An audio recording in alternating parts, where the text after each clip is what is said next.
Eto guys, nag-ano na pala ako, nag-marinate na ako ng yung thin slices of beef na pang Korean barbecue. Pwede nito sa ribs.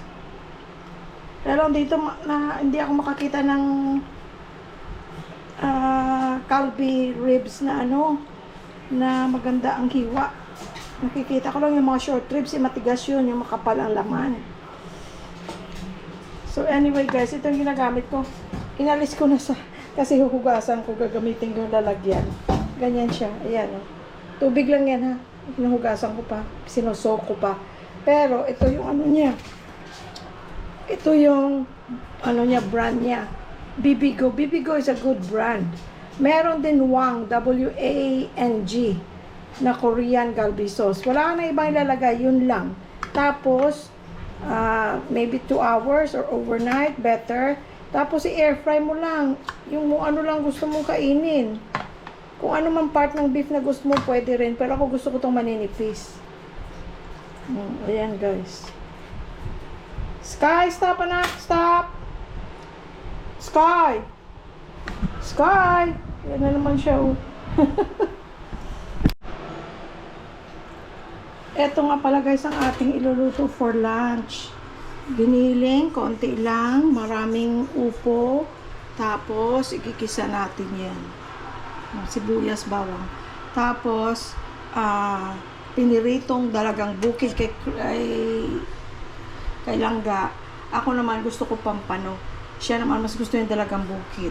Pwede namang, pareho. Kasi kumakain naman kami pareho ng kahit anong isda. Pero, sabi ko, gusto mo ng dalagang bukid. Ako gusto ko pampano. That's fine. We can eat what we want. If air fry ko rin sa akin, yung sa kanya, ipiprito ko. Tapos, pinalitan ko na guys ang ating dito, yung disposable na napakita ko na ito noon. Binili ko ito sa Lazada para na yung mismong filter ay hindi magiging oily, sticky, yucky, mahirap linisin, masisira pa ka sa kakakuskus mo. Ito, pag medyo nag-yellow na or nag-brown, it takes a while. Kahit na lagi kami nagluluto, maybe more than a month or 2, or at least a month. Tapos aalisin ko na lang, tapos itatapon. Tapos pag hinawakan mo yung filter mismo, yung nandito, walang lana. Ang loob, kahit na you touch it, walang lana. Ito lang, pero ito kasi siya, pag tumalsik ang mga niluluto mo, kasi smooth texture siya, ko lang, punasan ko lang, okay na. No problem na. Diba? Ayan, naka-ice coffee ako. Natunaw ng ice sa sobrang init ng panahon. Dagdagan ko na lang ng ice yan. Lang yan, konting gatas at saka coffee. Tapos isang packet ng stevia. Tapos si Louie Boy, itlog, kakainin niya, tinapay for breakfast. Tapos meron kaming buko. Ayan. Iano ko yan sa kanya. Lagyan ko ng konting gatas siya ng dessert niya. Tapos, paparisan natin ng kung anong makita natin dyan. Pero, hindi mawawala ang itlog. Yan ang pinaka-paborito niya sa buong mundo.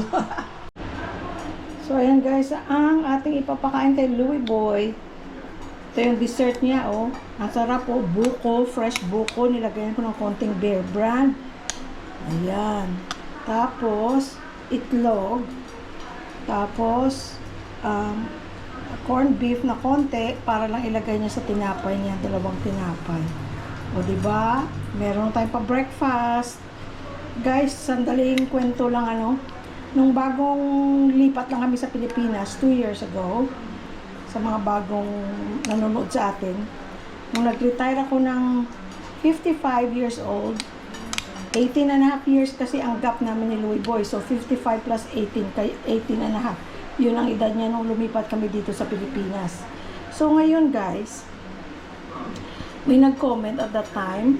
Sabi niya, parang sinasayang, I cannot say the exact words, pero ang ibig niyang sabihin, parang sinasayang ko ang buhay ko as a woman na bata pa daw ako, hindi na daw ako magtatrabaho, na pwede ko naman daw gawin habang inaalagaan ko ang senior age na asawa ko, pwede naman daw ako magtrabaho habang ginagawa ko yun, and I would have more feelings of fulfillment, ganyan. So, syempre, iisip ka, pwedeng tama siya. But, para sa akin, ginawa ko na yun.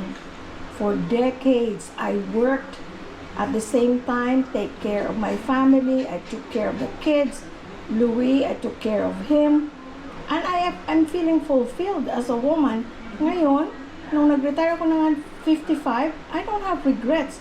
Bakit ko pipiliting magtrabaho na meron akong opportunity na mag-retire ng maaga?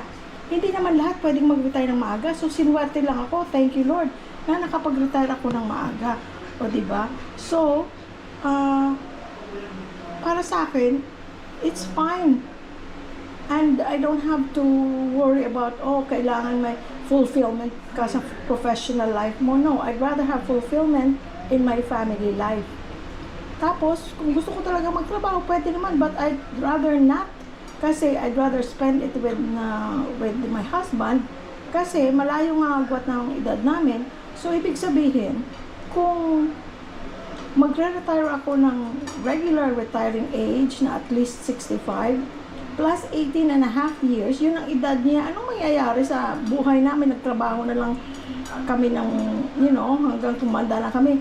Malaki makukuha kong pera sa Kaiser, malaki makukuha kong Social Security. But, for what?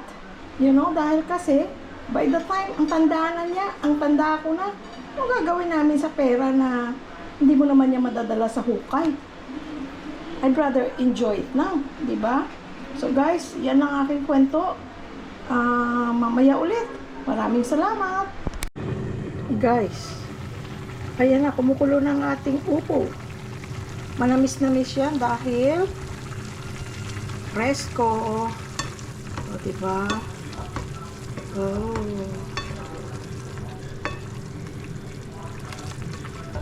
Ang sarap niyan, guys. Bango. Tapos, i-terno natin sa isda, no? Kay Louie Boy, piniritong dalagang bukid. Ang yan sa akin ay air-fried na pampano.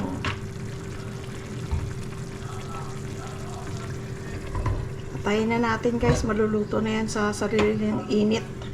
Ito naman ang ating air-fried na pampano. Hindi pa luto.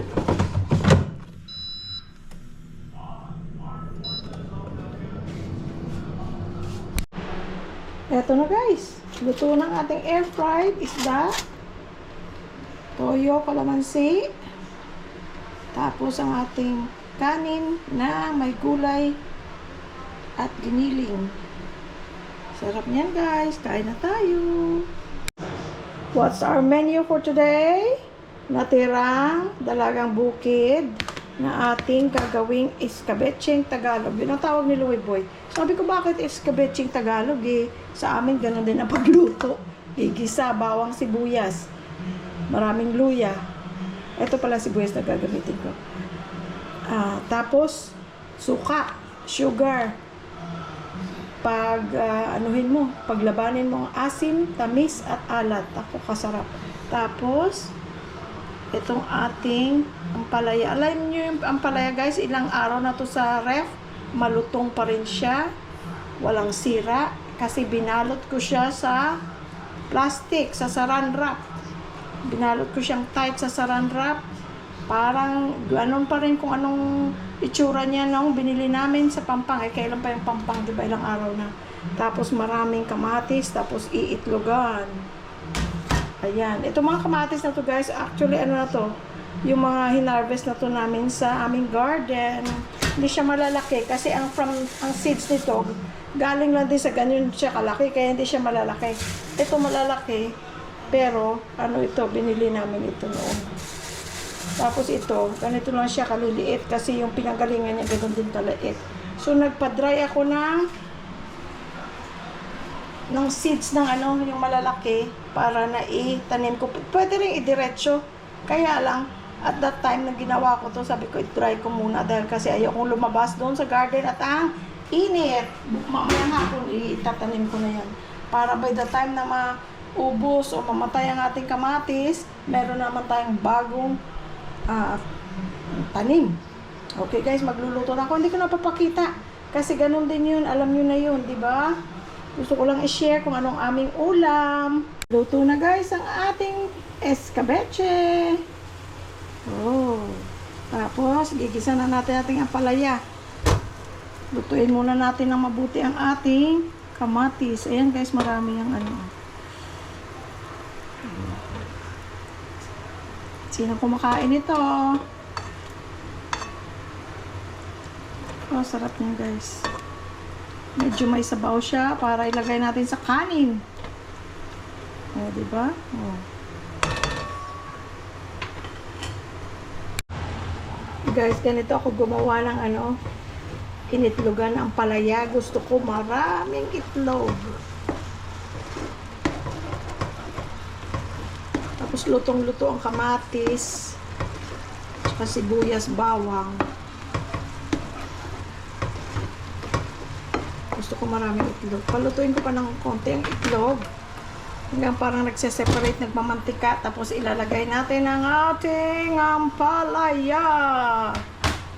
Gulay, pampahaba ng buhay. Ayan guys, lutuin nyo yung ampalaya sa gusto nyong lambot. Yung iba gustong malambot na malambot.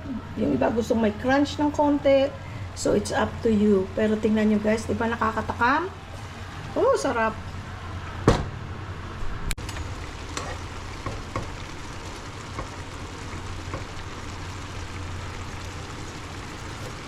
Ay, ang sarap.